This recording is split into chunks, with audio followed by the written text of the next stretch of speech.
Do it. We are live, by the way. Be careful what you say.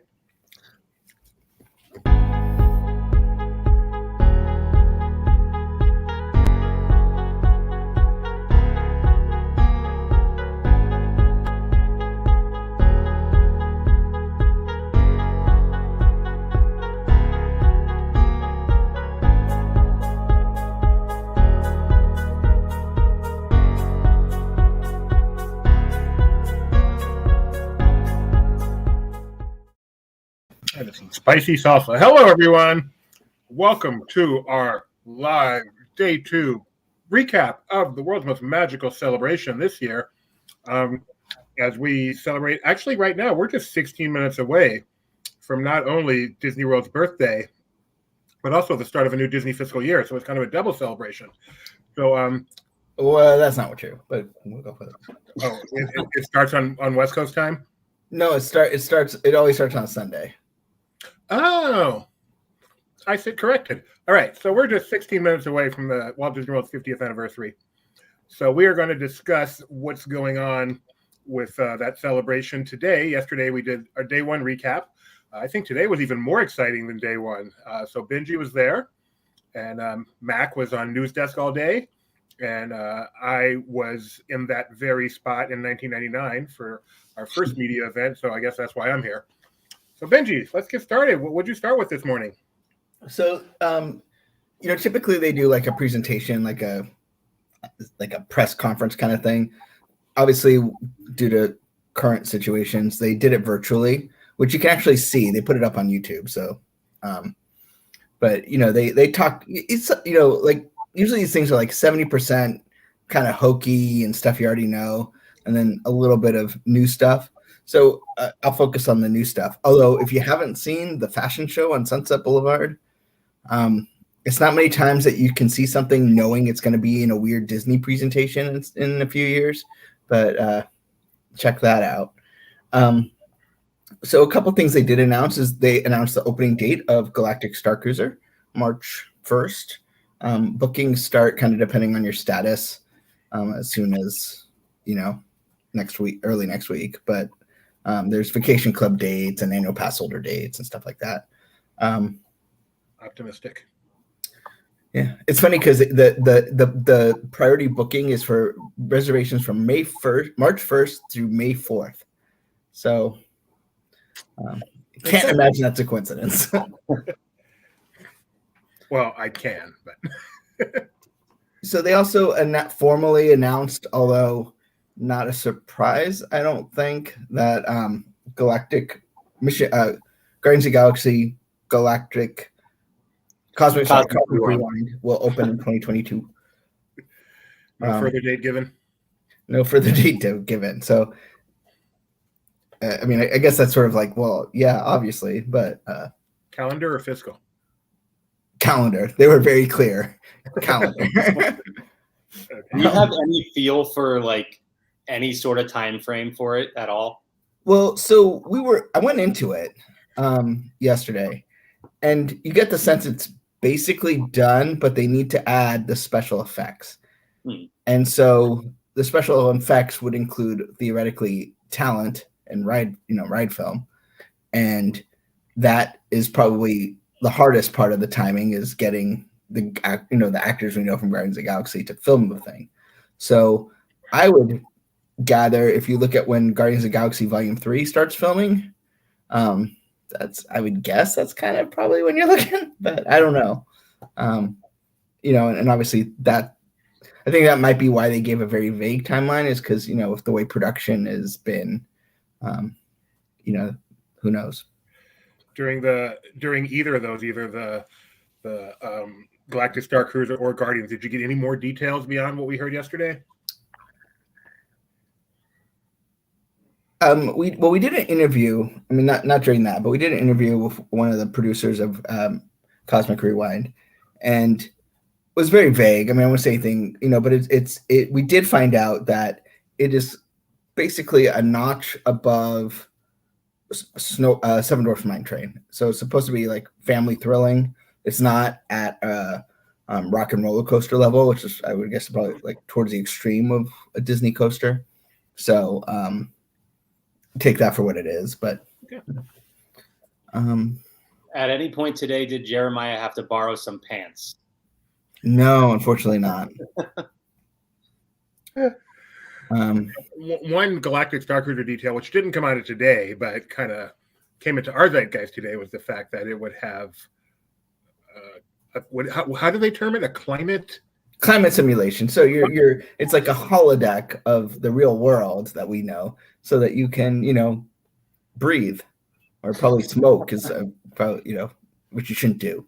But and I hear that simulation is extremely accurate, like maybe the most impressive thing they've created. So I'm looking forward to that. I wouldn't put it past them that they like kind of make it not look real. That would be so awesome. Gio has a question. Anything at all mentioned about the Play Pavilion or any of the other things they talked about with Epcot long ago? No. In the sense that they kind of acknowledge that instead of it being a big reveal, it's going to be, a constant evolution just because of the pandemic. They kind of said it's kind of a blessing in disguise because it allows them to keep evolving it. But no, I mean, we were backstage at the play, where the Play Pavilion is, and you didn't see like a lot of activity there. I'm sorry, what was the other part of the question?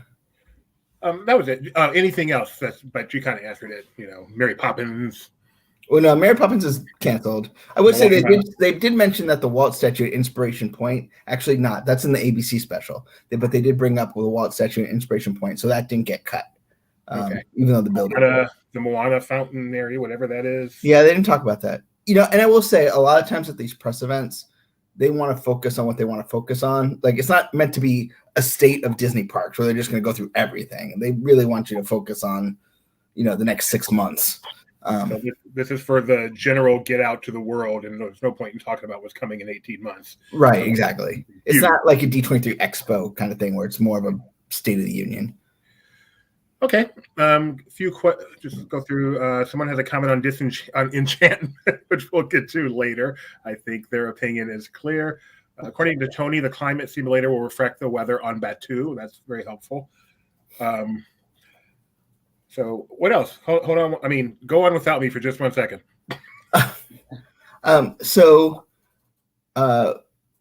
They did talk, there's some stuff that we knew about, like Hey Disney and stuff. They did mention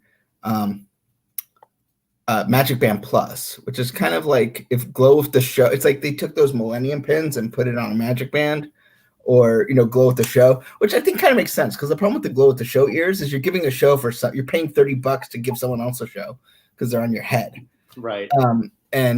Or you had to hold something. But if it's on your wrist, it kind of like is easy.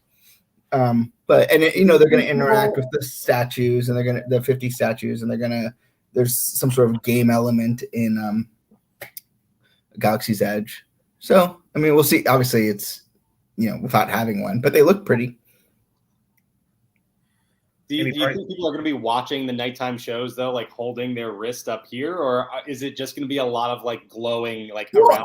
I mean, I feel someone's going to do that because Jeremiah's going to put it on YouTube. But I feel like if it's on your wrist, you can kind of sense it without it, like having to stare at it. Yeah. But we got new Magic. I didn't see you. Where were you? You haven't seen Becky? I saw her yesterday, but I didn't see her today.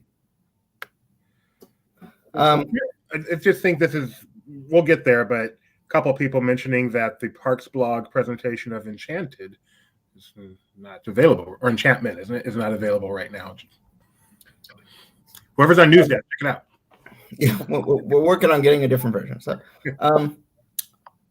so I'm sorry. And then there was one other announcement. The Vacation Club. This was they talked about the renovations they're doing for it was announced that they're turning a Grand Floridian Tower into a vacation club, but they talked about the renovations they're doing to the existing units. So, I mean, not a huge deal, but it matters to somebody.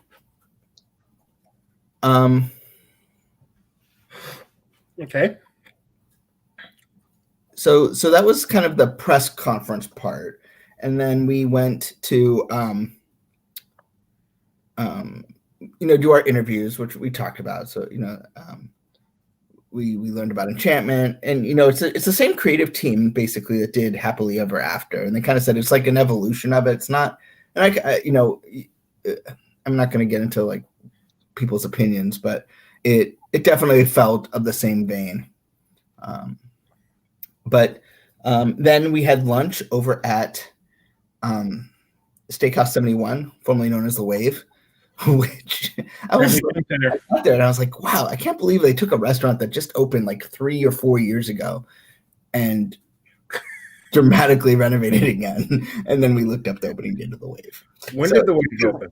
Because the proprietor, which is like the main manager, dropped by and she's like, oh no, we're gonna go completely retro, like to Family Fun Center. But nobody was around. Like nobody remembers that. And I was like, that's what it was when I started. But I love the Family Fun Center. That was just a cool place to go with the contemporary. But that was 6 years ago. So how was the food at Steakhouse? Everything that I saw looked really good. The food was good. The service was fine for an opening day, but the cast was super friendly. The cast was great. The cast will make that place. I mean, obviously serving people who aren't paying for their lunch, like who are all ordering every dessert because they want to put it on Instagram, is not probably the best way to run a restaurant. Is the cast there just held over from the Monroe Cafe? The Monroe Cafe, yes, they're all from the Monroe Cafe. I should give me 1 second. Let me show you. So my wife Rebecca said she went to Epcot today and Harmonious sounded so much better in person than last night live stream. You saw Harmonious yesterday, right, Mac? Yes, I did. What were your opinions of it?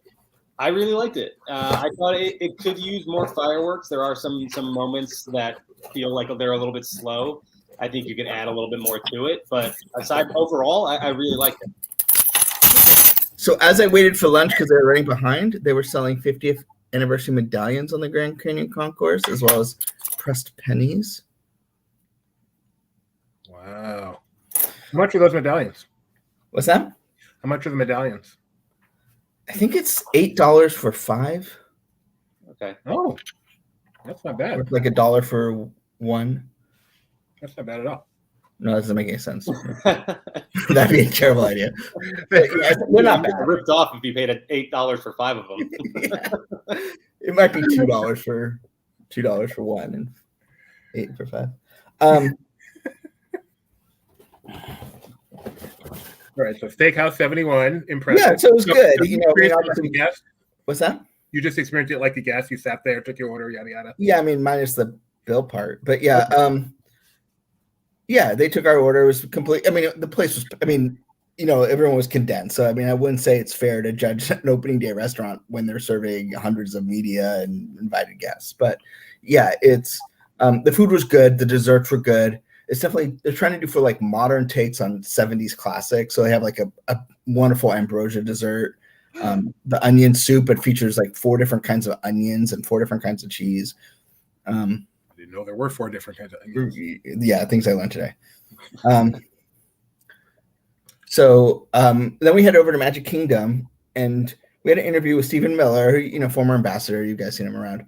But as we're talking about what makes the Magic Kingdom special, off in the background, someone got engaged. And so Jeremiah and Stephen turned around, watched it, and then went back to the interview, and they all have tears in their eyes. It was the most awesome thing. That is beautiful. That's really cool. So then after that, we went back to the room. We watched the ABC special that's coming tonight, and it made me cry like 18 times. Then we went, we took a bus. We went to Tomorrowland where they kind of had a dessert dinner party. That's, it's more of just about keeping us occupied. And then went to see, what you guys who watched the live stream, you saw it. Alex, can you pass me the poster? We saw Enchantment. Christina Aguilera came out, sang her 2 songs from Mulan. Then the Bobs came out. Wait, the real honest to goodness Christina Aguilera? Yeah, I mean, I don't think she was live singing, but yeah, they the honest to goodness. Christina Aguilera. It's either that or the best animatronic they've ever created. That would be the Bobs came out, talked about the normal stuff. They had a rededication moment. The Beacons of Light, they did the Beacons of Light show there. I will say on Beacons of Magic, I think it's important to note Epcot is of a game of itself. They do not all. If you see one, see Epcot. The one on the castle is pretty, but it's very similar to the projection mapping they've done before. Whereas the one at Epcot features actual honest to goodness lights. It's also the one that was kind of done by Imagineering as part of it's the one that's going to stay. So I mean, I've heard good things about the Hollywood Studios one too, but you just want to make sure you understand that if you go to Epcot, they're not going to be that game changing everywhere you go. So it's more impressive than when they turned it into Mike Wazowski. Yes. Harmonious is also is better at center. Becky didn't get the memo about the nomenclature that we. That's pretty funny. Harmonious. That's so 2020. Yeah, you still get worship inside UK, France, but better if you see it center. It's Stargate. It's true. Yeah, Disney legend Christina Aguilera.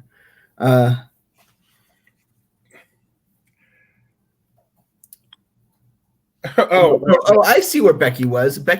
I was producing in the back, and Becky is up front with Jeremiah, living it up with the Bobs. I see how it is. One of the things they're doing for the 50th is they have a lot of bus marquees that say celebrating 50 years of, and apparently Rebecca saw one celebrating 50 years of wedding proposals, which is so appropriate since you actually saw one of those today. That's really cool. So we saw Enchantment. Obviously I'm not paying, particularly for this one, you're focused on getting camera angles and everything. We had 3 different camera people, so it was, but I thought I liked it. I think it's the evolution of Happily Ever After. If you like Happily Ever After, I think you'll like this show. I think the one thing I will say is the facade projections, the Main Street thing. That's a very light touch, which I don't think is a bad thing necessarily. I think at Disneyland sometimes it's just a little too much. You distract from the fireworks, but it is not. It's not like if you've seen the shows at Disneyland, it's not like that where that's a show in and of itself. It's more of just a, kind of expansion of it. It's not the moment. So I know, unlike Harmonious yesterday, this was only open to the media. Day guests could not stay in the park and watch Enchantment. So, Mac, did you watch the live stream? I did not have the chance. I did, yes. So I know Twitter has been pretty negative on it, which I think is just to be expected for Twitter. You could say the Easter bunnies arrived and it would be 21 against it. So what was your opinion watching the live stream? Yeah, it's kind of unfair to judge because I saw Harmonious in person yesterday, and then seeing this tonight on a live stream was incredibly underwhelming. It didn't hit, and I'm fully expecting it to feel completely different when I see it in person and I'm in the park and in that atmosphere.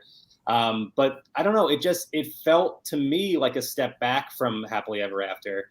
I think the music going mostly instrumental kind of took me out of it a little bit. It felt like, that takes away from the sing-along aspect of it. But there were definitely some really cool moments of it that, again, I think will feel a lot bigger and just, more fun when you're in the park experiencing it. It is interesting that they chose to live stream it.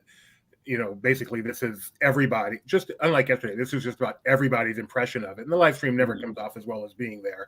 So right. That's going to instantly create the zeitgeist. But I guess come tomorrow, a few thousand people will see it. Ben, fix your hat. I feel like I like how he thinks I'm trying to be cool as opposed to just being my normal disheveled self who doesn't even know that his hat's off center. So it's someone that does live streams a lot. Never ever put up a comment by Nick Morgan. Just save yourself the headache. Also, people don't try to be cool; they just are. So, I will say too, and someone might can correct me if I'm wrong. Galactic Star Cruiser. If you that's going to be a lot of fun to get booking. So our friends at Mouse Fan Travel, reach out to them because they can help figure out when you can. I mean, I'm sure they're still trying to figure out what the deal is too, because it's still about it's a little bit away, but talk to them about what they can do for you to book it, because it's not going to be it's a new experience. It's kind of like a cruise, like your first cruise. You want a little help booking it. This is going to be something similar. And this is Becky of Mouse Fan Travel, who helps us out so much. She did see it in person today and said the streams don't do it justice. The Pyros is better, and heartstring pools are more prominent, which is something Disney is so good at, those heartstring pools. Levon Ward makes the best point. Hate it now, love it later. See A Bug's Land for the ultimate example of that, in my opinion. Yeah. And Rebecca points out the stream was out of sync when they saw it. So that may be why the video was pulled, for no other reason than it just wasn't a good quality video. So it's a good thing to mention. I thought Bob Chapek was talking, but it was Bob Iger. It got very confusing. Why was Bob Iger there? Didn't he quit? No. I mean, I think this was his sort of going away party.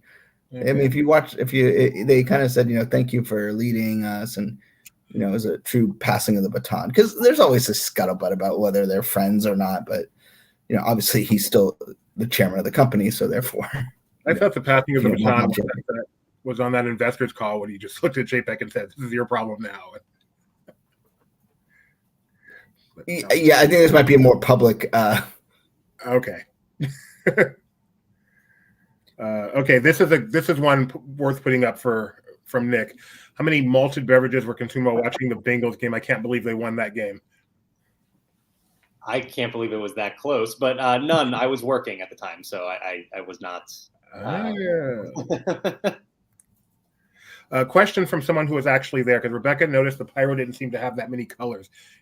Becky may be able to answer too. Was the Pyro pretty varied in color in person? It was a lot of silver. Okay. But I wouldn't say, as I said, I wouldn't say this is me watching it. This was me being there while it was happening. And, I think, during Moana, I had a lot of, I would say some earth tones to it, but yeah, I think it's pretty clear that you shouldn't judge nighttime spectaculars by live streams. Yeah. Definitely. Because they're not meant for that. I mean, they do it because, particularly this time they wanted someone, people to be able to see it, given the restrictions, but because there's nothing tomorrow. So I think they wanted people to have this moment tonight. And what I think is clear is that you judge them by YouTube uploaded videos like the one that Laughing Place will be doing soon. Becky says to email us. They have a specific email just for it, starcruiser@mei-travel.com for Star Cruiser info. Lots of details will be available tomorrow regarding booking. So this is something completely new. You don't want to mess this up. Do yourself a favor. Go through Mouse Fan Travel. They don't cost one dime more than booking directly, but they will save you so many headaches. Use them all the time. I do. Most definitely. But so that's the night, and this is basically it. On your way out, did you notice anything that gave you a sense that people were getting excited for tomorrow? I saw some guests, which I don't know that I would be camping out, but yeah. I believe tomorrow has reservations, right? Yeah, so you'll get in. It's not that, and I understand, historically they've done special things, but supposedly that's not happening tomorrow either. So, they might not realize it, or they might not believe it. But, there's just going to be a little bit, I think, of an enhancement on the cavalcade or something like that. But it's not like a big moment, due to the restrictions and not wanting to have everyone lined up Main Street. But, yeah. I saw the light water pageant, by the way. They, kind of has a nice iridescent. So did they replace anything or just add? No, it's just add. It's also instead of just kind of having it it seems to be like what they do when it's moving now, as opposed to like they do the show and then as it's moving, it has an iridescent. They should do the iridescent stuff. Okay. You can go to our Twitter and see some pictures. It's hard to photograph, but. So is all the 50th stuff out now? All the Fab 50 statues, the monorail, the beacon? Yeah, I mean, tomorrow we'll have the beacons of light, of magic at Hollywood Studios and Animal Kingdom. Kite Tales is going, obviously. The merchandise is already out. The Japan. Well, I shouldn't say already out. What they have is out. They're not everything's in stock. The Japan drummers return tomorrow. Japan drummers, a lot of Epcot entertainment. We tried to get a full list, but no one seemed to have one.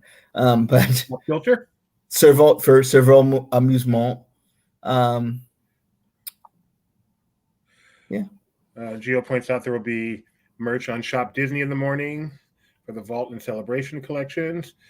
Tony Betty says Kite Tales is the sleeper hit of Disney World. I'm not sure if he means as an underrated or it puts people to sleep like that one kid. Lots of food options, as Rebecca mentioned. There's always so much food that continuously comes out. So check everyone's Instagram for that because nothing IG is like food. One thing that they keep saying too is like everything's going to be here for 18 months, so don't rush. I think they understand that a lot of people might not be quite ready to come here. They also know that they are running a little bit behind. Especially, with the shipyard stuff and everything. So, they're kind of saying like 18 months, patience. It's, I would be lying if I didn't say it was a little bit bittersweet, knowing that, they wish they could have had more done by now. But, I think given the world, I think it's impressive what they've been able to pull off. You don't go to this and feel like this is, that they put no effort into it. They obviously did. And as 2020 came to an end, looking forward to October 1st, I would not have thought the 50th would have been this big of a celebration. So it's pretty exciting. Both of you guys being in Florida, Benji especially being able to do everything. What's your favorite part of the celebration? The favorite thing that they've put out there, big or small? Well, it's not part of celebration, but my favorite thing is the Spaceship Earth. Okay, and how about you, Mac? That would have been my answer too. That wow. Beacon of Magic is it's really impressive. Now, be honest. Did you guys say the same thing when they put the 2000 up there? Okay. I never saw it, so no. I also agree. I know Kite Tales doesn't photograph well, but to me that's like I agree with Tony. It's a sleeper hit. It's fun. It's just it's not there's different kinds of shows. There's the magic is inside you and dream today. All the different Disney words in a blender and out pops a show. Then sometimes you just have something fun and. Sometimes, especially during celebrations, they get a little too preachy, and you just need to remind yourself, it's a theme park. You should have some fun. And I really, it's knowing it's not going to be something you're going to wait 30 minutes for. It's just something you're going to come across. I think Kite Tales is, if they can operationally figure out where to place it, where it's people understand what it is, the scale of it. I think it might be a kind of hidden gem. Also, I've heard the Tower Beacon. I haven't seen it. Is pretty cool. So, and the Tree of Life is going to have a beacon as well, right? That hasn't been. Yeah, but I think that's more of an evolution of what they've been doing than the Awakenings, than like drastically new experience. Are they doing a beacon on Summit Plummet? What about the water tower at Disney Springs? Ben, I'm sorry if I missed it, but what did you think of the beacon, like Cinderella Castle as the beacon? Yeah, I think it's nice. It's just not, we've seen so much projection mapping on the castle, and that's what it is. It's not like Spaceship Earth where it's, they made structural changes to it where it really pops. It's just an iridescent projection mapping. And I mean, it wasn't all that long ago. Just projection mapping on the castle was just really crazy impressive. But it's just not. I would say if there was no Spaceship Earth, you'd be like, "Ooh, that's really cool." But Spaceship Earth is this whole other level that Some of our people who've been there. Gio likes the refillable mugs. Rebecca likes the bus signs. One of the little details I really like is the way they put a 50th mat at all the hotels. That's just a tiny detail that I like quite a bit. Oh, one thing I should mention is as of 13 minutes ago, Future World is gone. Retro shirt. What? And we are now in World Discovery, World Nature, World Celebration, and World Showcase. I don't like it. Bring it back. I'm start a petition every single time. Yeah, like there's gonna be like in 20 years, we're gonna be like, ooh, let's bring back the old names. Yeah, Future World. That was that. Let's see. Someone who Mac probably knows. I've already watched the Spaceship Earth Beacon of Magic Light show over and over. I love it so much. Okay. I had to leave before October 1st. The one thing I'm very sad I haven't seen is this Spaceship Earth, the way people are talking about it. I feel very left out right now. Happy birthday, Walt Disney World. Yeah. Anything else you'd like to say, Benji, before we close? I got a lot of work to do, so I'm gonna say we should get in line. Get in line to make sure you get in tomorrow. No, I'm gonna go get the Muppet Vision pre-show. Okay. I'll be waking up in about 5 hours to get over to Magic Kingdom. So, are you gonna go early? Yep. Trying to buy stuff? No, it's work stuff. Where do you work? All right. Well, thank you guys both for staying up late, giving the peeps what they want, talking about Walt Disney World's 50th. Just a reminder, make sure you follow us on Twitter, Instagram, everything else. It's going to be a crazy day tomorrow. As you just heard, we're going to have people in the park documenting it all. It's always a lot of fun on these big anniversary days with the excitement in the air. So especially on our Twitter, but all over Laughing Place, check us out. Thank you, Mac. Thank you, Ben. Thank you, Doobie, and the retro shirt. We'll see you later. Better not see that shirt on eBay in a couple hours.